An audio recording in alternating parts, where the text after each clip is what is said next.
people think a ghostwriter is somebody who writes a book for you. That's not what a ghostwriter does. They take your words and put it into actual writing on a page that you can't do normally. Right.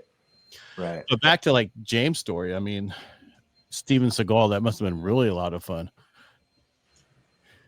I mean, it was a fascinating experience. I'm not sure. It's a different time. That was probably 80s. Was that 80s when he was popular? It was 91. Okay, so it was close. Yeah. He had released Above the Law and Hard to Kill, Marked for Death, and then I met him on the set of Out for Justice. I had sent a business plan to his agent.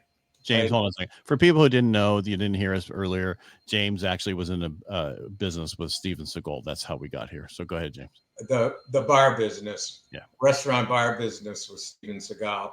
I met him through martial arts, and then I sent a business plan to his agent in Hollywood. There was no internet then, and you had to get it from the Screen Actors Guild. I didn't know him.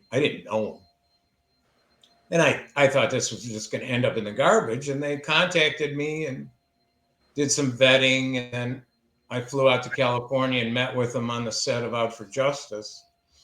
And we agreed to do a deal. You know, it was a long process, a lot of trips to Hollywood, a lot of wasted money. Steven has a big ego, and the project didn't work well, but I learned a ton. And that's what it's about. I mean, because a lot of stuff that,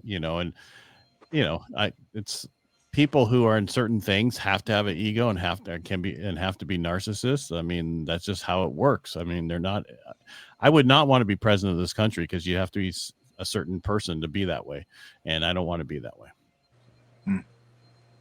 I'm sure you want to be that way though, Tom. You want to be the president of the United States. I think you would make a great president, Ed. Thank you. Appreciate it. Maybe you're underselling yourself. Okay. No, the problem is I can't do one party. I know we're all in the middle. There's just those little fringes on the outside that's so loud, like that really loud chick in the bar that everybody wants to get away from. That's those little fringes on the outside. Pretty much we're all in the middle. So yeah, I think you're right.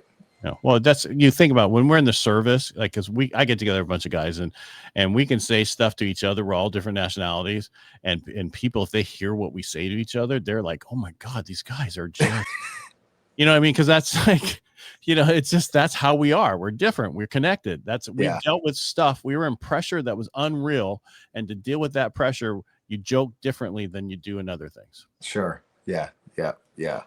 But don't mess with any of our people because we'll hurt you. I don't get you. Only we get to do it, not anybody else. Yeah. Nobody else. All right. So this book was released already, I assume, right? That's what you said. Yes. And what the released so let's be clear on this book. What's the name of this book again? The Breachers Playbook. Okay. And now, when do you have is there another one in the works right now?